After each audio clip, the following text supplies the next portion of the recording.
अमित जी, आपका बहुत बहुत स्वागत है। जी मीडिया के दर्शकों की तरफ से आपको बहुत बहुत शुभकामनाएं और नवरात्रि की भी आपको बहुत बहुत बधाई हम सब की तरफ से। मैं भी आपके माध्यम से देश भर के सभी लोगों को नवरात्रि की बहुत बहुत शुभकामनाएं देना चाहता हूं और साथ में ये भी कहना चाहता हूं कि शक्ति का पर्व हम इस तरह से मनाएं जिससे कोरोना परास्त करने की दिशा में हम और आगे बढ़े। सावधानी जरूर रखें, मास्क पहने, 2 गज की दूरी को भी जहां तक हो सके मेंटेन करें और स्वच्छता का भी हम आग्रह रखें। तो शक्ति का पर्व सबके लिए शुभ हो और देश की प्रगति के लिए ये शक्ति पर्व से जो नया समय शुरू हुआ है वो देश को बहुत आगे ले जाने वाला हो, ऐसी मैं सभी देशवासियों को शुभकामनाएं देता हूँ। अमित जी, वैसे तो आप हमेशा चर्चा में रहते हैं अपने काम की वजह से, लेकिन इस साल आप अपने स्वास्थ्य की वजह से भी बहुत चर्चा में रहे और पूरे देश में आपके स्वास्थ्य को लेकर लोगों में चिंता भी थी। जो आपके शुभचिंतक थे वो चिंतित थे और जो आपके दुश्मन थे वो कुछ और सोच रहे थे। तो सबसे पहले पूरा देश ये जानना चाहता है आपके स्वास्थ्य के बारे में, क्या अपडेट है, आप कैसे हैं? स्पष्टता कर दूं, मेरी दुश्मनी किसी से नहीं है, मेरी ओर से। हाँ, मगर हो सकता है मेरी विचारधारा और मेरी कार्य पद्धति के सामने कुछ लोगों को कुछ आपत्तियां हो सकती है। खैर, मैं इसमें पढ़ना नहीं चाहता, परंतु मैं बिल्कुल स्वस्थ हूँ, आपके सामने हूँ। और मुझे कोरोना हुआ था, बाद में थोड़ी वीकनेस थी और इम्यूनिटी लेवल नहीं आया था, इसलिए डॉक्टरों ने आइसोलेशन में रहने के लिए सलाह दिया था। मगर मैं अब पूर्णतः स्वस्थ हूँ, अच्छे से काम कर सकता हूँ और आज आपके सामने उपस्थित हूँ। जी, क्योंकि पूरी दुनिया में ये अलग अलग विचारधारा रहती है नेताओं के। बड़े नेता जो हैं वो ज़्यादातर अपने स्वास्थ्य को लेकर बहुत सीक्रेटिव रहते हैं। मैं जरा भी सीक्रेटिव नहीं हूँ। मुझे कोरोना हुआ, 20 मिनट में मैंने ट्वीट कर दिया था कि मैं कोरोना ग्रसित हूँ। मेरे संपर्क में जो आए हैं तो अपना टेस्ट करा ले, क्वारंटाइन करा ले, जैसे बीमारी औरों को न लगे। इसमें सीक्रेट रखने जैसी कोई बात नहीं है। बीमारी किसी भी व्यक्ति को कभी भी किसी भी समय पे हो सकती है, इसका इलाज कराना होता है। इस दौरान आपका एक्सपोजर जो है, पब्लिक एक्सपोजर काफ़ी कम हो गया, आप बहुत टाइम से दिखाई नहीं दिए। स्वाभाविक है जी। तो ऐसा लगता है कि जो बिहार का चुनाव होगा वो इस साल में अब आपका पहला एक्सपोजर लोगों को मिलने वाला है। जी, मैं 25 के बाद जाने वाला हूँ बिहार के चुनाव। जी, तो बिहार में मुझे याद है जब पिछली बार 2015 में मैं आपके साथ गया था चुनाव प्रचार में, उस समय भी आपने कहा था कि बीजेपी बहुत अच्छी स्थिति में है। 2015 से और इस बार की स्थिति में आप क्या अंतर देखते हैं? देखिए, 2015 में भी हम अच्छी स्थिति में थे, हमारी स्थिति में सुधार ही हुआ था। असेंबली में हमारी सीटें बढ़ी थी, मत प्रतिशत भी बढ़ा था, मगर चूंकि सामाजिक समीकरण हमारे पक्ष में नहीं था, इसलिए हम चुनाव हारे थे। और ये वास्तविकता है, सबके सामने है कि जदयू, आरजेडी और बाकी जो मोर्चा बना था उसका सामाजिक समीकरण हमसे ज़्यादा मजबूत था। मगर इस बार उल्टी चीज है। इस बार सामाजिक समीकरण हमारे पक्ष में है। दूसरा, नरेंद्र मोदी जी के 5 साल समाप्त होने के बाद ये 1.5 साल जो सफलतापूर्वक कोरोना का सामना किया है और विशेषकर देश के 60 करोड़ गरीबों की चिंता कोरोना के समय में हुई है, जिस पर सबसे बड़ी आपत्ति थी, क्योंकि रोज कमाकर रोज को खाने वाला वर्ग तो वो गरीब वर्ग ही है, जिसको अगर लॉकडाउन हो जाता है, बंद हो जाता है, कल कारखाने बंद होते हैं, ऑटो रिक्शा बंद होते हैं, तो वो क्या खाएंगे। वो हरेक के गल में मार्च से लेकर छठ पूजा तक फ्री ऑफ कॉस्ट अनाज भारत सरकार की ओर से पहुंचाकर नरेंद्र मोदी जी ने बड़ी सहायता करी।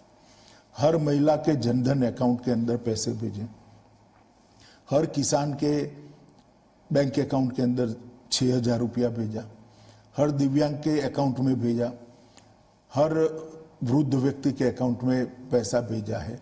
मेरा कहने का मतलब है कि चाहे लघु उद्योग हो, चाहे मझले उद्योग हो, चाहे बड़े उद्योग हो, सबके लिए चिंता करने वाला एक सर्वस्पर्शीय पैकेज नरेंद्र मोदी जी ने दिया है। और बिहार जैसे प्रदेश में इसकी बहुत गहरी असर pro Bharatiya Janata party, pro NDA दिखाई देती है। बिहार सरकार ने भी बहुत अच्छा काम किया है। लगभग जितने भी प्रवासी मजदूर आए उनके रहने की व्यवस्था की, खाने की व्यवस्था की।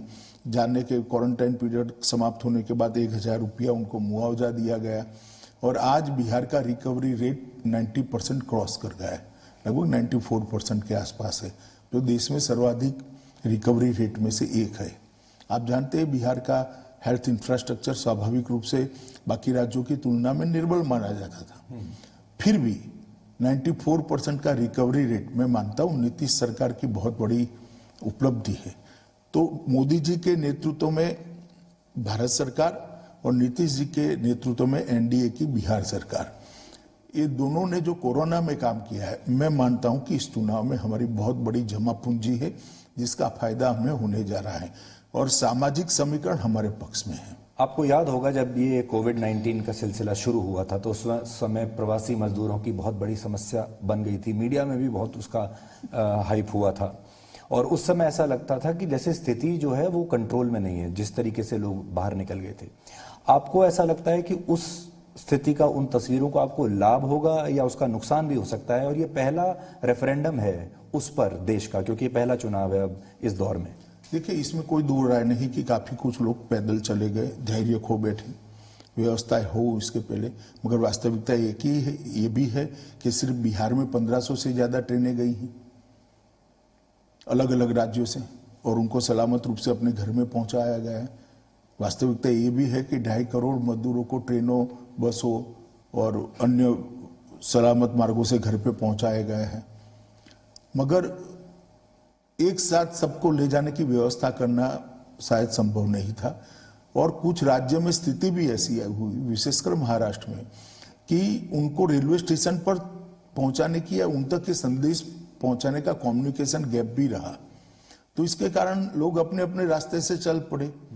उसमें भी हमने बीच में से एसटी बसों, महाराष्ट्र शासन ने भी किया, गुजरात शासन ने भी किया, राजस्थान शासन में, सब सरकारों ने अच्छे से, यूपी शासन ने भी किया, बीच में बसें भेजकर उनको बसों में बिठाकर नजदीक के रेलवे स्टेशन पर ले जाने की भी व्यवस्था करी, उनके खान पान की भी व्यवस्था करी। मगर ये बात सही है कि कुछ लोगों को तकलीफ पड़ी है, मगर वो लोग भी समझते हैं जब गांव में जाते हैं 50 लोग सलामत रूप से वापस आए हैं और 2 लोग पैदल चल के आए हैं, तो मात्रा तो उनके भी ध्यान पे आती है कि हमारी व्यवस्था ढंग से करने का प्रयास किया गया है। पर उस समय आपको ऐसा लगा कि सरकार की तरफ से मिसकैलकुलेशन था या मीडिया का ओवर हाइप था, विपक्षी दलों का ओवर हाइप उन्होंने इस मुद्दे को कर दिया? मैं ये मीमांसा में जाना नहीं चाहता, मैं इतना जरूर कहना चाहता हूँ कि ये जो हुआ कुछ कम्युनिकेशन गैप और कुछ प्रवासी मजदूरों के धैर्य खोने के कारण हुआ है और खैर होना नहीं चाहिए था, मगर एक साथ इतने लोग निकल गए तो उनको संभालते संभालते, समझाते समझाते उनको मेन स्ट्रीम जो व्यवस्था बनती इसमें लाते एक सप्ताह गया, तो लगभग 1 सप्ताह आपाधापी का समय रहा था। अमित जी, इस समय बिहार में जो सबसे बड़ा कंफ्यूजन है वो है चिराग पासवान को लेकर, एलजेपी को लेकर, कि एलजेपी इस तरफ है कि उस तरफ है। ऐसा लगता है कि लोगों में भी कंफ्यूजन है और हो सकता है कि आपके जो कार्यकर्ता हैं उनके अंदर भी ये कंफ्यूजन हो। इस कंफ्यूजन को कैसे दूर करेंगे आप? देखिए, अच्छा किया सुधीर जी आपने सवाल कर दिया। एलजेपी की ओर से मैं कुछ कह नहीं सकता क्योंकि मैं एलजेपी पार्टी से, मेरा कोई उनकी ओर से बोलने का अधिकार नहीं है, परंतु एनडीए और भारतीय जनता पार्टी की ओर से मैं स्पष्ट करना चाहता हूं कि एलजेपी बिहार चुनाव में एनडीए का हिस्सा नहीं है। बिहार चुनाव में भारतीय जनता पार्टी, जदयू, हम पार्टी और वीआईपी पार्टी, ये 4 दल इकट्ठा होकर श्री नीतीश कुमार के नेतृत्व में लड़ रहे हैं और मोदी जी राष्ट्रीय स्तर पर एनडीए का नेतृत्व कर रहे हैं। ये वास्तविकता है। तो मैं अपील करना चाहूंगा भारतीय जनता पार्टी, जदयू, हम पार्टी और वीआईपी पार्टी के सभी कार्यकर्ताओं को एकमुश्त होकर ये चारों दलों के प्रत्याशी जहां पर भी चुनाव लड़ते हैं प्रचंड बहुमत के साथ उनको जिताने के एडी चोटी का जोर लगाकर प्रयास करें। चुनाव में कई बार ऐसी चीजें कही जाती है जिससे कंफ्यूजन हो, मगर बिहार की जनता की राजनीतिक परख बड़ी पैनी होती है। जो बिहार की राजनीति को जानते हैं उनको मालूम है सबसे ज्यादा देश में राजनीतिक रूप से जागरूक जो 2-3 प्रदेश है उसमें से एक बिहार है। उनको मालूम है कौन कहाँ है।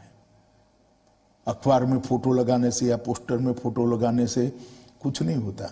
मोदी जी जाएंगे, मैं जाऊंगा, हमारे राष्ट्रीय अध्यक्ष जी जाकर स्पष्टता कर आएंगे, ये कोई छिपी रहने वाली बात नहीं। ये तय है कि नीतीश कुमार के नेतृत्व में है, हम एनडीए की लड़ाई लड़ रहे हैं जिसमें एलजेपी कहीं पर भी नहीं है। चिराग पासवान का ये बयान कि मेरे दिल में मोदी जी ऐसे बसते हैं जैसे हनुमान जी के दिल में श्री राम बसते थे, और आप मेरा दिल चीर के देख लीजिए तो मोदी जी की तस्वीर निकलेगी, आपको ऐसा लगता है ये कंफ्यूजन फैलाने के लिए बयान नहीं, दिया ऐसा है? तो कई ऑपोजिशन वालों के मन में है। इट डजंट मीन कि वो भारतीय जनता पार्टी में है, काफी लोगों के मन में है। आपको ऐसा लग रहा है कि चिराग पासवान थोड़े ज्यादा एम्बिशियस हो रहे हैं, महत्वाकांक्षी हो रहे हैं, और इस वजह से, क्योंकि जब तक पासवान जी जीवित थे तब तक आपको इस तरह की कोई समस्या देखने को नहीं मिली थी? अब उनका अपना आकलन है, वो महत्वाकांक्षी है या नहीं है टिप्पणी करने का मुझे अधिकार नहीं है, मगर मैं इतना जरूर कहना चाहता हूं कि हमारी ओर से, एनडीए की ओर से भारतीय जनता पार्टी इनसे चर्चा कर रही थी, नड्डा जी कर रहे थे, मैं भी कर रहा था, हम दोनों ने, हमारे राष्ट्रीय अध्यक्ष महोदय ने और मैंने पर्याप्त सीटें उनको ऑफर की थी, परंतु वो नहीं माने और अंततोगत्वा उन्होंने गठबंधन तोड़ दिया। जब गठबंधन तोड़ दिया तो आज वो हमारे गठबंधन में नहीं है, जहां तक बिहार चुनाव का सवाल है। पर केंद्र में वो गठबंधन में बने हुए हैं, ये कंफ्यूजन इसलिए भी है। अभी बिहार चुनाव का समय है, उसके बाद जो स्थिति स्पष्ट होगी इस पर ज्यादा स्पष्टता होगी, परंतु मैं इतना स्पष्ट कर देता हूं कि बिहार के चुनाव में लोजपा एनडीए का हिस्सा नहीं है। 4 ही पार्टी, हम पार्टी, जदयू, भाजपा और वीआईपी पार्टी, ये 4 ही पार्टी एनडीए का गठबंधन है। एलजेपी के लोगों का ये भी कहना है कि जो वीआईपी पार्टी है इसको आपने थोड़ा ज्यादा ही वीआईपी स्टेटस दे दिया, जबकि ऐसा नहीं होना चाहिए था, जरूरत से ज्यादा बड़ा स्टेटस आपने दे दिया, वीआईपी को वीवीआईपी बना दिया आपने। चलिए, वो उनका अभिप्राय है, हमारा तो आग्रह है कि होता है भाजपा का, मोदी जी के नेतृत्व में हमेशा कि पिछड़ों को ज्यादा से ज्यादा, अति पिछड़ों को ज्यादा से ज्यादा और जो वंचित है उनको ज्यादा से ज्यादा स्थान दिए जाए। अब 2-3 सीटें ज्यादा भी मिली होगी तो क्या है। जी, नीतीश कुमार जी को लेकर जब आप ग्राउंड पर जाते हैं तो एक तो होता है कि बहुत अति उत्साह होता है, जोश होता है, मेरा नेता कैसा हो, मुख्यमंत्री कैसा हो, तो तुरंत दिल से आवाज निकलती है नीतीश कुमार जैसा हो। पर अगर हम ये ना भी कहें कि एंटी इनकम्बेंसी वेव उनके खिलाफ है, पर इतना तो कह सकते हैं कि उत्साह उतना नहीं है उनको लेकर, इसका आपको नुकसान होगा? मैं ऐसा नहीं मानता। देखिए, बिहार की जनता कांग्रेस के अंतिम 10 साल, लालू प्रसाद जी के 15 साल और नीतीश कुमार जी के 15 साल का कंपैरिजन जरूर करेगी। ये 25 साल जो कांग्रेस के अंतिम 10 साल अस्थिरता वाले और 15 साल लालू प्रसाद यादव के जंगल राज वाले गए हैं, उसमें बिहार को तहस नहस कर दिया।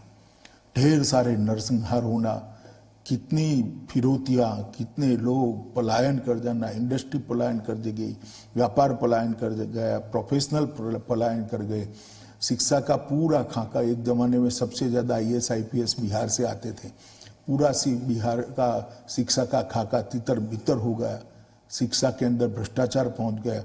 विकास दर की बात करें तो पहले 3% समथिंग विकास दर था जब लालू जी ने छोड़ा, आज 11.6 तक विकास दर को हमने पहुंचाया है। 23,000 करोड़ का बजट था, उसको लगभग हमने 2,11,000 करोड़ तक पहुंचाया है। 96% रोड बना दी है, पीने की पानी की स्थिति में सुधार किया है, गांवों में बिजली पहुंचाने का काम 100% समाप्त कर दिया गया है। तो नरेंद्र मोदी सरकार और नीतीश कुमार सरकार ने ये जो काम किए हैं, मैं मानता हूं बिहार की जनता इसको ढंग से देख रही है। उसके घर में बिजली आई है, उसके घर में शौचालय आया है, उसके घर में स्वास्थ्य का एक कार्ड पहुंचा है जिससे 5 लाख तक का स्वास्थ्य लाभ वो अपना करा सकता है, गरीब को घर मिला है। इतनी सारी चीजें नरेंद्र भाई ने 60 करोड़ गरीबों के लिए की है। और बिहार सरकार ने जिस प्रकार से कानून और व्यवस्था को कब्जे में लिया है, यहाँ दिन दहाड़े डकैतियां, फिरौती, नरसंहार होते थे, उसकी जगह अब बच्चियां साइकिल लेकर दूसरे गांव में पढ़ने जाती हैं, 9वीं 10वीं कक्षा की बच्चियां। ये स्थिति बिहार देख रहा है, ऐसा नहीं है कि नहीं देख रहा है।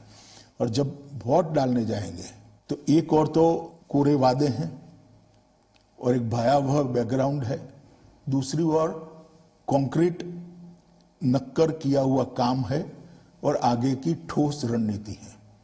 तो मुझे लगता है कि एनडीए के कॉन्क्रीट किए हुए काम और आगे की एक ठोस रणनीति के बिहार की जनता पसंद करेगी और निश्चित रूप से बहुत अच्छे बहुमत के साथ हमें चुनाव जीतेंगे। इस बार लालू यादव प्रचार नहीं कर पाएंगे क्योंकि वो जेल में है और लोग बिहार के शुरू से ये कहावत रही है वहाँ पर कि समोसे में अगर आलू तो चल सकता है लेकिन बिहार के बिना लालू नहीं चल सकता, तो इसका आपको एडवांटेज मिलेगा कुछ, क्योंकि उनका परिवार तो है अभी वो लड़ रहा है लेकिन वो पीछे से रिमोट कंट्रोल से सब कुछ कर रहे होंगे। देखिए एडवांटेज डिसएडवांटेज क्या होगा वो तो भगवान जाने, चुनाव के बाद ही आकलन कर सकते हैं, परंतु जो भी स्थिति है इसके लिए हम जिम्मेदार नहीं है। अगर चारा घोटाला न होता तो श्रीमान लालू जी आज भी मैदान में होते चुनाव के। चूंकि उन्होंने चारा घोटाला किया, गरीबों के घास चारे के पैसे खाए गए, अरबों खरबों रुपये में खाए गए, तो कभी ना कभी तो ये होना ही था। पर जो उन्होंने सत्ता का ट्रांसफर किया है अपने परिवार को, अपने बच्चों को, उनके जो पुत्र हैं अब वो चुनाव में हैं, आपको ऐसा लगता है कि बिहार की जनता उन्हें स्वीकार करेगी? देखिए इसके लिए भी बड़ा रोष है, इवन यदुवंशियों में भी रोष है। कई जगह से आवाजें उठने लगी कि परिवारवाद की राजनीति कब चलाएंगे। और आप पूरे देश को देखिए, हर जगह देश में धीरे धीरे परिवारवाद को रिजेक्ट हो रहा है। मोदी जी की भारतीय राजनीति में सबसे बड़ी उपलब्धि तो ये है कि उन्होंने परिवारवाद, भ्रष्टाचार और तुष्टीकरण, ये तीनों को समाप्त कर दिया और विकास का एजेंडा को स्थापित किया है। और मैं मानता हूं बिहार का चुनाव भी विकास के एजेंडे पर ही जाएगा। जब आप अध्यक्ष थे तब भी बीजेपी बिहार जीत नहीं पाई, अब एक और मौका इस बार मिला है, लेकिन अभी जो नीतीश कुमार जी के साथ आपका इक्वेशन है उससे कई बार ऐसा लगता है कि आप बीजेपी जो है वो जूनियर पार्टनर की तरह लड़ रही है, क्योंकि आपने ये भी कह दिया कि मान लीजिए सीट उनकी कम भी आई तो भी मुख्यमंत्री वही रहेंगे। क्या अब हम ये मान लें कि बीजेपी ने स्वीकार कर लिया है कि बीजेपी जूनियर पार्टनर है वहां? देखिए कम ज्यादा का सवाल नहीं है, एनडीए एक यूनिट के नाते लड़ रहा है।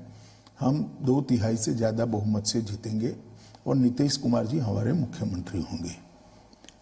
नीतीश कुमार ने 15 साल में काफी अच्छा काम किया है और मोदी जी की सरकार के ने जो योजनाएं भेजी, विशेषकर नरेंद्र मोदी जी ने जो 1,25,000 करोड़ रुपए का पैकेज बिहार के लिए दिया, चाहे वो गंगा पर बड़े बड़े पुल बनाने हो, चाहे खाद के कारखाने बनाने हो, चाहे बिजली को गांव तक पहुंचाना हो, चाहे इरिगेशन की व्यवस्था करनी हो, चाहे स्वास्थ्य का इंफ्रास्ट्रक्चर बढ़ाना हो, चाहे पेट्रोलियम में रिफाइनरी डालना हो या पेट्रोलियम की लाइनें का जाला बिछाना हो, ये सारी चीजों में उन्होंने लॉजिकल एंड तक ले गए हैं और ये बिहार की जनता ने अच्छे से देखा है। तो मुझे नहीं लगता कि ये सब कंफ्यूजन में बिहार की जनता आएगी, ना भाजपा और न जदयू के कार्यकर्ता भी आएंगे। हम सब मिलकर एक मुश्त होकर ये चुनाव लड़ रहे हैं और नतीजे अच्छे आने वाले। मान लीजिए ये सब हो भी जाता है, मैं वापस एलजीपी पर आता हूँ। बिहार चुनाव के बाद क्योंकि पासवान जी केंद्र सरकार में मंत्री थे, क्या आपको ऐसा लगता है कि उनके कोटे से एलजेपी का एक और मंत्री आएगा, यानी चिराग पासवान को आप बनाएंगे या नहीं बनाएंगे? देखिए इसमें मैं अकेला निर्णय नहीं कर सकता क्योंकि अभी उन्होंने एनडीए को बिहार चुनाव में छोड़ा है, तो सभी लोग साथ में बैठेंगे, सभी दल भी बैठेंगे, भाजपा की टीम भी बैठेंगी और जो उचित निर्णय है वो करेंगे हम। अमित जी, कोविड-19 के बाद से ये पहला चुनाव है देश में, क्या अंतर आपको लगता है कि इस कोविड काल में इस चुनाव में और बाकी के चुनावों में कितना अंतर रहेगा और क्या आपने कोई नई तरीके से तैयारी की है इस चुनाव की? देखिए सब दलों ने करनी पड़ेगी क्योंकि ज्यादा भीड़ तो इकट्ठा कर नहीं सकते हो आप, तो रैलियों की संख्या लिमिटेड रहेगी, वर्चुअल रैली पर जोर रहेगा, मीडिया के माध्यम से पहुंचने पर जोर रहेगा और वर्चुअल रैली के माध्यम से हर बूथ में छोटे छोटे गाँव में 50-100 लोग नेता को सुने, इस प्रकार का एक नेटवर्क खड़ा करना, नेटवर्क को सक्सेसफुली चलाना और उसको वोट में परिवर्तित कर कर मतदान मथक तक ले जाना, एक नए प्रकार का प्रयोग कोविड के कारण अचानक भारतीय डेमोक्रेसी के अंदर, भारतीय लोकतंत्र के अंदर करने की सबको फर्ज पड़ी है। मगर मैं मानता हूं इसमें से भी कुछ अच्छा निकलेगा। चुनाव का खर्च हो सकता है हमेशा के लिए थोड़ा कम हो जाए, हो सकता है चुनाव के अंदर जो वर्चुअल रेडियो की परंपरा होती है वो कोविड के बाद भी चालू रहे, लोगों का समय भी बचेगा, मतदाताओं का भी बचेगा, राजनीतिक कार्यकर्ताओं का भी बचेगा और लोग अपनी बात, अपने नेताओं की बात प्रतिस्पर्धियों की बात सुनकर उचित व्यक्ति का चुनाव भी कर पाएंगे। क्योंकि बीजेपी एक ऐसी पार्टी रही है जिसने शुरू से आईटी पर बहुत जोर दिया है। एक तो आपका ये एडवांटेज हो सकता है, दूसरा ये कि आप रणनीतिकार हैं, लेकिन साथ में आपने कोविड-19 में भी बहुत काम किया। तो आपका जो अपना तजुर्बा है, जब आपने दिल्ली में और बाकी जगह गृह मंत्री होते हुए काम किया कोविड-19 का, उसका भी कुछ लाभ आपको मिला चुनाव कैंपेन ड्राफ्ट करने में बिहार में? नहीं, देखिए, हमारी आईटी सेल ने बहुत मेहनत की है। लगभग 3 महीने पहले से हमने वर्चुअल रैलियों को देश भर में, न केवल बिहार में, एक एक्सपेरिमेंट करा था। मैंने ही बिहार में वर्चुअल रैली की थी, कलकत्ते में, बंगाल में भी करी थी। बड़ी सफल रैलियां हुई। उड़ीसा, केरल, सब जगह अलग अलग नेताओं ने रैली की थी। हमारे राष्ट्रीय अध्यक्ष जी ने जिला स्तर पर वर्चुअल मीटिंगें करी है। मोदी जी ने भी लगभग हर संसदीय क्षेत्र में वर्चुअल मीटिंग कार्यकर्ताओं की है। तो एक पूरा तंत्र भारतीय जनता पार्टी का वर्चुअल प्रचार का 3 महीने पहले से बना हुआ है। इसका फायदा भारतीय जनता पार्टी को निश्चित मिलेगा। भारतीय जनता पार्टी को मिलेगा तो स्वाभाविक रूप से नीतीश जी को भी मिलेगा, एनडीए को भी मिलेगा, नीतीश जी को भी मिलेगा, क्योंकि इंफ्रास्ट्रक्चर तो कॉमन ही होता है। सवाल नेता ने आकर बोलना होता है। तो ये सब चीज़ों से हमें फायदा हो गया, ऐसा मुझे तो अभी दिखता है। चुनाव अभी अभी शुरू हुआ है, थोड़ी गर्मी पकड़ रहा है और 26 तक प्रथम चरण का प्रचार जब समाप्त होगा, 23 तारीख को मोदी जी जा रहे हैं बिहार में। 3 रैलियां हैं। मुझे लगता है और भारतीय जनता पार्टी और एनडीए के लिए बड़े वेव की वहीं से धक्का मिलेगा, हमें फायदा भी हुआ। तो सामाजिक संतुलन के लिए आप नीतीश कुमार जी के कंधों पर डिपेंड कर रहे हैं और नीतीश कुमार जी मोदी जी के कंधों पर डिपेंड कर रहे हैं। तो कौन किसके कंधे पर है? इसमें इस प्रकार के इक्वेशन बिठाने का सवाल, जब साथी होते हैं तो सब बराबर होते हैं। मोदी जी राष्ट्रीय स्तर पर नेतृत्व कर रहे हैं, नीतीश जी बिहार के स्तर पर नेतृत्व कर रहे हैं, मगर हम सब साथी हैं और साथ में चल रहे हैं। इसमें कोई छोटा बड़ा ऐसा भाव रखने की कोई जरूरत नहीं है और रखना भी नहीं चाहिए। आपको ऐसा लगता है कि परफॉर्मेंस अगर 2015 से खराब रही इस बार बीजेपी की, तो ये मोदी सरकार के ऊपर भी एक रेफरेंडम माना जाएगा, चीन के ऊपर माना जाएगा, कोरोना वायरस पर आपने जो काम किया उस पर माना जाएगा, रोजगार, इकोनॉमी, सब पर एक रेफरेंडम होगा ये? देखिए, हर बार विपक्ष ऐसी बात करता है। सबको मालूम है कि फेडरल स्ट्रक्चर में स्टेट के चुनाव के सब्जेक्ट अलग होते हैं, सेंटर के चुनाव के सब्जेक्ट अलग होते हैं। फिर भी ऐसा समय नहीं आने वाला, क्योंकि हम 2/3 बहुमत से चुनाव जीत जाएंगे जी। तो जो लोग अभी शायद रेफरेंडम वो भी बोलते हुए डर रहे हैं, क्योंकि उनको मालूम है कि अंत में बीजेपी चुनाव जीतने वाली है। अमित जी, पूरे दुनिया में अब कह रहे हैं कि सेकेंड वेव आ रहा है कोविड का और बहुत सारी जगह लॉकडाउन का दूसरा चरण शुरू हो गया है। क्या भारत में भी सेकेंड लॉकडाउन के लिए आप लोगों ने कुछ सोच कर रखा है, कंसीडर भी किया है आपने? नहीं, अभी प्रधानमंत्री जी के नेतृत्व में हमने एक सावधानी का बड़ा अभियान चलाया है। वो गांव-गांव तक, स्कूल तक, पुलिस थाने तक, आंगनवाड़ी तक, हेल्थ वर्कर तक, हर घर तक पहुंचाने का प्रयास किया है कि जब तक टीका नहीं संशोधित हो जाता और जब तक इसकी दवाई नहीं बन जाती, मास्क लगाना, 2 गज की दूरी रखना और हाथों को कई बार दिन में अच्छे से साफ करना, ये तीनों चीज़ों पर बल देना यही है। और जहाँ तक हेल्थ इंफ्रास्ट्रक्चर का सवाल है, मैं मानता हूँ कि लॉकडाउन के वक्त ही हमने हेल्थ इंफ्रास्ट्रक्चर को ढंग से सुधार कर दिया। भारत में कोविड को लड़ने के लिए दुनिया में कह सकते हैं कि सबसे अच्छा हेल्थ इंफ्रास्ट्रक्चर है। इसके प्रोटोकॉल्स बन गए हैं कि किस स्टेज पर किस दवाई देनी है, किस नहीं देनी है, रिपोर्ट किस तरह से निकालनी है। एम्स हर रोज 35-40 अस्पतालों के साथ वीडियो कॉन्फ्रेंस कर रहा है, इनके डॉक्टरों को गाइड कर रहा है। पेचीदे जो केस हैं, जो कॉम्प्लिकेटेड केस हैं, इसको रिफ़र किया जा रहा है, उस पर यहाँ से एडवाइस भी जा रही है।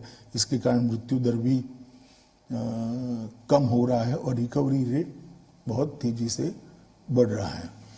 और ये हेल्थ इंफ्रास्ट्रक्चर बनाने का काम हमारा, जब मोदी जी ने लॉकडाउन किया तब विपक्ष के कुछ नेता और विशेषकर राहुल गांधी कहते थे पूरा देश बंद कर दिया, लॉकडाउन करने की जरूरत नहीं थी, ब्ला ब्ला ब्ला।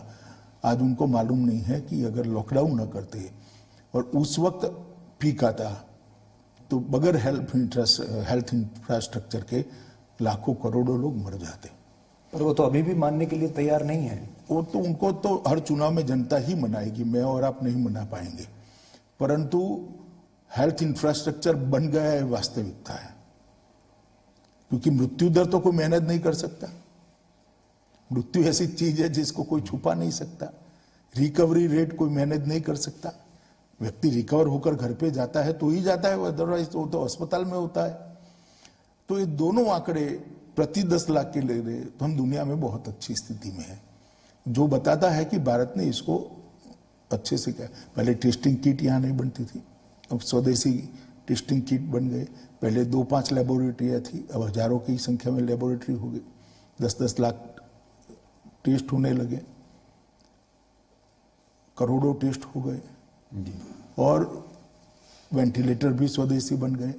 कई जगह पे आईसीयू बढ़ाए गए, कई अस्पताल नए बनाए गए। ये सारी चीजों को बढ़ाकर हमने एक कोरोना की स्थिति के सामने मोदी जी के नेतृत्व में सफल लड़ाई लड़ी है। और बीच में एक भय था कि ऑक्सीजन की किल्लत आएगी, इसके लिए भी वॉर फुटिंग पर मोदी सरकार ने एक्शन लिए और आज वो भी स्थिति को हम निपट रहे हैं और ग्राफ धीरे धीरे धीरे नीचे जा रहा है। भगवान करे कोई सेकेंड वेव ना आए। आएगा तो इसके खिलाफ भी लड़ेंगे, क्योंकि पर आपको लगता है कि लड़ना ही तो जीवन है। सेकेंड लॉकडाउन की भी तैयारी कुछ करके रखनी चाहिए। लॉकडाउन का शायद नौबत न आए जी, मैं नहीं मानता लॉकडाउन का नौबत आएगा, परंतु इसके खिलाफ लड़ने की तैयारी सरकार की, भारत सरकार की, राज्य सरकारों की भी, सभी दलों की राज्य सरकारों की पर्याप्त है और अच्छी है।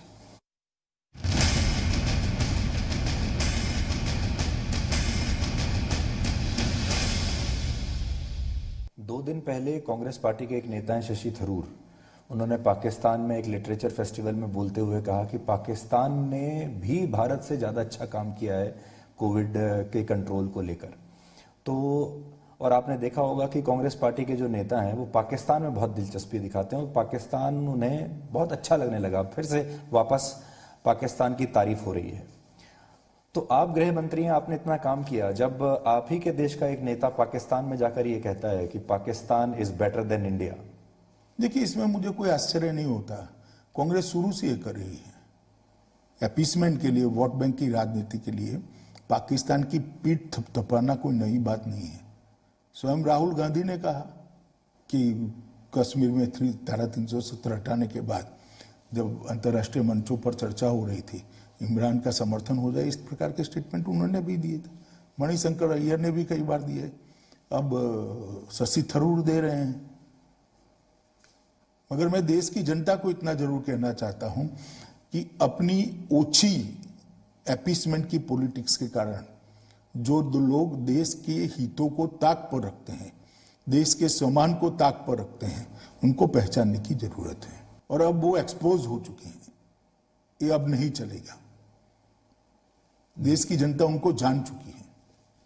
शुरुआत में मैंने आपसे ये सवाल किया था कि आप हाल के दिनों में दिखाई नहीं दे रहे हैं, लेकिन हमने पीछे 6 महीने में ये भी देखा कि सरकार जो भी काम कर रही है, जब मान लीजिए कोविड-19 को लेकर एक अवेयरनेस प्रोग्राम की ज़रूरत थी या जो भी घोषणाएं थी, फिगर्स, फैक्ट्स जो थे, लेकिन ये भी अब मीडिया में इसकी कोई जगह नहीं है। आप जो नहीं दिख रहे हैं उसका एक कारण तो ये था कि आप खुद बीमार थे, लेकिन दूसरा कारण ये भी है कि मीडिया में अब सरकारी घोषणाओं की जगह ही नहीं बची, क्योंकि मीडिया में कुछ और चल रहा है। इस समय भी सिर्फ सुशांत सिंह राजपूत की खबरें ही चलती रही। तो मैं भी ईमानदारी से आपसे बात कर रहा हूं, आप भी ईमानदारी से हमें बता सकते हैं कि क्या प्रायोरिटी बदल गई है और फिर जनता को ये बता दिया जाए कि ये टीआरपी की कंपल्शन है। नहीं, मैं मानता हूं, अब मैं कोई एडवाइस देना नहीं चाहता मीडिया जगत के लोगों को, मगर बैलेंस करने की जरूरत है। ऐसा जनता भी फील कर रही है, हम लोग भी फील कर रहे हैं। खबर खबर होती है, खबर मार्केटिंग की चीज नहीं होती, खबर पहुंचाने की चीज होती है। अब आप इसको छोटी छोटी चीजों को तूल देकर पूरा दिन भर चलाते रहोगे, खैर जनता ही अपने तरीके से इसको रिस्पॉन्ड करेगी, तभी जाकर ठीक ठाक होगा। जैसे मुझसे आपको ज़्यादा बेहतर पता होगा, क्योंकि आप बिहार में हमसे ज़्यादा शायद लोगों से बात कर रहे होंगे। जैसे ये आया कि बिहार में सुशांत सिंह राजपूत एक बहुत बड़ा चुनावी मुद्दा बन चुका है, क्या आपको ऐसा लगा कि है ये चुनावी मुद्दा, इस पर भी वोट पड़ेंगी? हो सकता है कुछ लोग इस पर भी वोट डाले, मगर दो चीजें एक साथ हुई, इतनी सारी कंट्रोवर्सी हुई।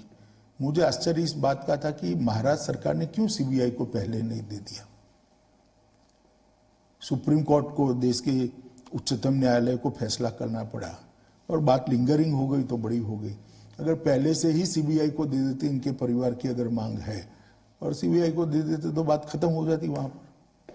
खैर, अब मीडिया ने भी इसको ज्यादा तूल भी दिया। जी, लेकिन एनसीबी आपके अंडर है, सीबीआई भी आपके पास है, एम्स का बोर्ड भी आपके पास है, तो क्या आपने उनको कुछ निर्देश दिया? नहीं, मेरा निर्देश देने का कोई कतई सवाल ही नहीं खड़ा होता है। सब संस्थाएं अपने अपने रूप से स्वतंत्र रूप से जांच कर रहे हैं और ये न्यूट्रल जांच होनी चाहिए।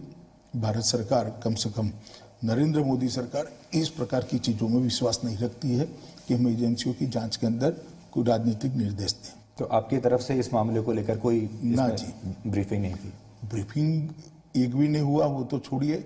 हमने इतना ही कहा है कि जो सच है उसको लेकर जनता के सामने रखिए, अदालत के सामने रखिए। जी, अमित जी, हाल के 6 महीनों में अदालतों में मीडिया को लेकर, अदालतों में और थानों में मीडिया को लेकर जितने केसेस आए इतने पहले कभी नहीं देखे गए। अचानक से एक नया दौर शुरू हुआ है।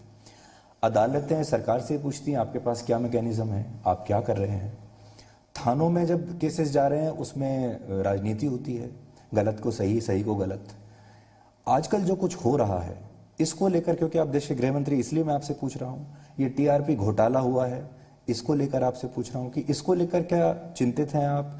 सरकार इस पर क्या करेगी या अभी सिर्फ मीडिया के ऊपर छोड़ेगी कि सेल्फ रेगुलेशन ही चले? देखिए, संदेहास्पद स्थिति किसी भी क्षेत्र में हो, वो समाज जीवन के लिए चिंता का विषय होता है, और समाज जीवन के लिए चिंता का विषय होता है तो सरकार के लिए भी चिंता का विषय होता है। मैं अभी इस स्तर पर तो कुछ कह नहीं सकता, मगर जिस प्रकार से विगत कुछ दिनों से न्यूज आ रही हैं, मुझे लगता है व्यवस्थाओं को चुस्त दुरुस्त करने की जरूरत कहीं ना कहीं है, और कम से कम इसमें पॉलिटिक्स नहीं होनी चाहिए। जी, मैं यहाँ रेगुलेशन की बात नहीं कर रहा हूं, लेकिन क्या आपको लगता है कि यूनिफॉर्मिटी नहीं है पूरे देश में? ये तो अच्छी बात है कि मीडिया के पास सेल्फ रेगुलेशन है, वैसा ही रहना चाहिए, लेकिन जो हमारे देश के कानून हैं उनका भी पालन उस समय होता रहे, वो भी इंश्योर करना जरूरी है। नहीं, वो अब मीडिया के लोग और अदालत ही मिलकर कर सकते हैं, क्योंकि हम करने भी जाएंगे जी तो इसका गलत अर्थ निकलेगा और करना भी नहीं चाहिए। तो मीडिया के लोग और जो संस्थाएं बनी हुई है वो और अदालत ही इसको ठीक करे, अगर ठीक करने की जरूरत है तो। जी, अब मैं बंगाल पर आता हूं। बंगाल में जो कुछ हो रहा है, क्या आपको ऐसा लगता है कि वहां बिल्कुल सही समय है ये राष्ट्रपति शासन लगाने का? आप इसके पक्ष में हैं? देखिए, मैं राष्ट्रपति शासन लगना चाहिए या नहीं लगना चाहिए इसके बारे में कुछ कहना नहीं चाहता, और इस प्रकार के इंटरव्यू में मैं कह भी नहीं सकता, परंतु इतना जरूर कहता हूं कि बंगाल के अंदर चिंताजनक स्थिति है। राजनीतिक प्रतिद्वंदियों की हत्या करना, हत्या होना, और बाद में उसी दल के लोगों को वो हत्या में फंसा देना, खुलेआम रोड पर शूट आउट होने, हर जिले में बम के कारखाने मिलने, प्रशासन चरमरा गया है। अम्फान साइक्लोन के बाद जो लोगों को मदद पहुंचनी थी उसमें भी अपीसमेंट। कोरोना का पूरा व्यवस्था टूट पड़ा है, कोरोना के खिलाफ लड़ाई का हर तरह से एडमिनिस्ट्रेशन चरमरा गया है, और बंगाल की जनता त्राही त्राही है। हम तो वहाँ ऑपोजिशन में है, संघर्ष कर रहे हैं, जनता की आवाज को बुलंद कर रहे हैं, हमारे कार्यकर्ताओं पर दमन हो रहा है, हत्याएं हो रही। और मैं मानता हूं कि शायद ही देश में ऐसा कोई राज्य होगा जिसमें राजनीतिक विंडिक्टिवनेस के कारण इतनी हत्याएं रिसेंट पास्ट में हुई होगी। जो बंगाल की स्थिति है वो चिंताजनक तो है ही।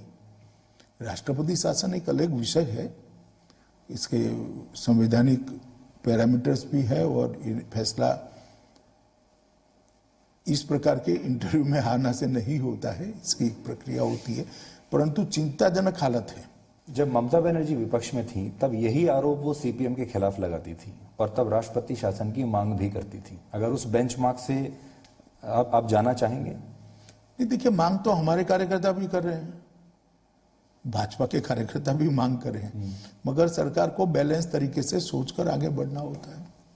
जब आप कोविड-19 को लेकर अलग अलग मुख्यमंत्रियों के साथ बैठक करते थे कोऑर्डिनेशन के लिए, प्रधानमंत्री भी करते थे, आप भी करते थे, ऐसे कुछ मुख्यमंत्री थे जिन्होंने आपको सपोर्ट नहीं किया, जिन्होंने आपको कोई कोऑर्डिनेशन आपके साथ दिखाया ही नहीं, या जो आप यहाँ से तय करते थे उसका उल्टा वो अपने यहाँ ग्राउंड पर करते थे? नहीं, बंगाल ने ही करा है, बाकी बाय एंड लार्ज तो हमें कोई जगह पे दिक्कत नहीं आई, चाहे कांग्रेस के राज्य हो चाहे कम्युनिस्ट राज्य हो, सब ने माना है, क्योंकि ये एक ऐसी लड़ाई थी जिसको कम से कम पार्टी पॉलिटिक्स के ऊपर उठाना चाहिए, ऐसा सब मानते थे। और प्रधानमंत्री जी ने पे बिल्कुल पॉलिटिकल स्टाइल से जिसको जो नीड थी वो नीड केंद्र की ओर से पूरी करने का प्रयास किया, सबके साथ बात करी, वो स्वयं करते थे, मैं भी करता था, कई बार वीडियो कॉन्फ्रेंस से भी बात हुई, कई बार नीड बेस पर 1-to-1 भी बातें हुई, लंबी बातें हुई, और कई बार टीमें भी यहाँ से सहायता के लिए जी भेजी गई और इसका फायदा भी हुआ है। तो ये कोई किसी को नीचा दिखाने के लिए या कोई प्रचार के लिए नहीं था, टीमें गई, आपको मालूम भी नहीं पड़ा, टीमें अपना काम कर कर वापिस आ गई, वहाँ रिकवरी रेट भी सुधरा, डेथ रेट भी कम हुआ और हेल्थ इंफ्रास्ट्रक्चर इंप्रूव भी हुआ। मैं मानता हूं कि ऐसा कह सकते हैं कि 90% देश में इस बात पर आम सहमति थी कि एक साथ एक मुश्त होकर, एकजुट होकर मोदी जी के नेतृत्व में, मोदी जी मतलब प्रधानमंत्री जी के नेतृत्व में, भारतीय जनता पार्टी के नेता नहीं, मोदी जी के नेतृत्व में ये लड़ाई को लड़ना चाहिए। और सभी राज्यों के मुख्यमंत्रियों ने भी अपने अपने राज्य में उनके नेतृत्व में लड़ाई को अच्छे से लड़ा है। आप जब धारा 370 हटी जम्मू कश्मीर से, तो आप ये कह सकते हैं कि राजनीति की भाषा में you are the poster boy of that decision. प्रधानमंत्री ने आपको, आपकी तारीफ भी की लोकसभा में आने के बाद, लेकिन फारूक अब्दुल्ला, उमर अब्दुल्ला, महबूबा मुफ्ती, तीनों आने के बाद, बाहर जब आए 1 साल के बाद, तो तीनों के तेवर वैसे के वैसे ही हैं जैसे पहले थे, और तीनों ने वही भाषा का इस्तेमाल शुरू कर दिया जो पहले था। तो अब ये जानने की जरूरत है कि 1 साल के डिटेंशन के बाद क्या वो हो पाया? देखिए, काफी हद तक तो हुआ है, मगर कोविड के कारण गति थोड़ी स्लो हुई है। वहां पर भी कोविड का प्रकोप था और भारत सरकार भी स्वाभाविक रूप से कोविड के खिलाफ लड़ने में बिजी थी। अभी 4-5 महीने से फिर से स्पीड बढ़ी है। मुझे लगता है 1 साल आते आते 70 साल तक जो कश्मीर में विकास नहीं देखा है वो हम दिखाने में सफल होंगे, पहुंचाने में सफल होंगे। सभी व्यक्तिगत बेनिफिशियरी है, जैसे विधवा सहाय, वृद्ध सहाय है, वजीफे देने हैं, ये सब चीज़ों को पहुंचाने की शुरुआत की गई है। हर गांव में बिजली पहुंचना शुरू हो गया है, हर गांव में पानी पहुंचना शुरू हो गया है। पंचायत के चुनाव अच्छे से हो गए, जिला पंचायत के चुनाव 1-2 दिन में ही घोषित होने वाले हैं। तो 3 स्तरीय जो हमारी पंचायती व्यवस्था है वो जम्मू कश्मीर में भी लागू हो जाएगी। स्थानीय लोगों को अधिकार मिलेंगे, स्थानीय लोग अपने जरूरियात के हिसाब से बजट का प्लानिंग कर पाएंगे और धीरे धीरे कश्मीर पटरी पर आ रहा है। जहाँ तक लॉ एंड ऑर्डर का सवाल है, एकदम अच्छे तरीके से कंट्रोल है और टेररिज्म हो या इंटरनल लॉ एंड ऑर्डर, कोई बड़ी घटनाएं नहीं हुई है और अच्छे से हम कर रहे हैं। जहाँ तक अब्दुल्लाज और मुफ्ती फैमिली का सवाल है, उनका तो करना स्वाभाविक है, क्योंकि 370 की आड़ में इतने साल तक वहां का शासन उन्होंने भोगा है, गरीब को गरीब रखने का काम किया है, कश्मीर में विकास नहीं पहुंचा है। आप कल्पना नहीं कर सकते इतना करप्शन हुआ है और ये करप्शन एक बहुत बड़ी खदान थी जो आज बंद हो पड़ी है। तो मैं मानता हूं कि कश्मीर की जनता जानती है कि 370 से हटाने की ये जो मांग है वो क्यों कर रहे हैं। पर महबूबा तो सुप्रीम कोर्ट तक भी गई ये जानने के लिए कि उनको हाउस अरेस्ट में रखा क्यों। आप होम मिनिस्टर हैं, तो आप देश को ये बता सकते हैं कि इनको हाउस अरेस्ट में रखा क्यों, कारण क्या था? देखिए, हाउस अरेस्ट में नहीं रखा, पहले तो अरेस्ट में ही रखा था। जब 370 को हटाया गया तो अपप्रचार कर कर लोगों की भावनाओं को भड़काने का काम न कर पाए, और जिस प्रकार के बयान उस वक्त आते थे, आग लग जाएंगी, हाथ काट डालेंगे, ये करेंगे वो करेंगे, मुझे लगता है कि उचित ही कदम था।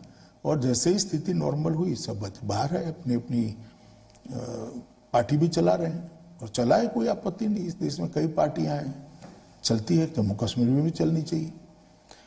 पर महबूबा, जब अपने सरकारी बंगले में बैठकर, सरकारी सुरक्षा के अंदर बैठकर ये तीनों लोग सब कुछ सरकार, भारत सरकार का इस्तेमाल करके, फारूक साहब तो तनख्वाह भी लेते हैं, वो सांसद हैं भारत सरकार से, और फिर आप चीन से मिलने की बात करें और कहें कि चीन से मिलकर हम 370 की बहाली करा लेंगे, तो क्या हमारे देश का कानून इस पर खामोश है? हम कानून अपना काम करेगा समय पर, मगर मैं इसको उचित नहीं मानता।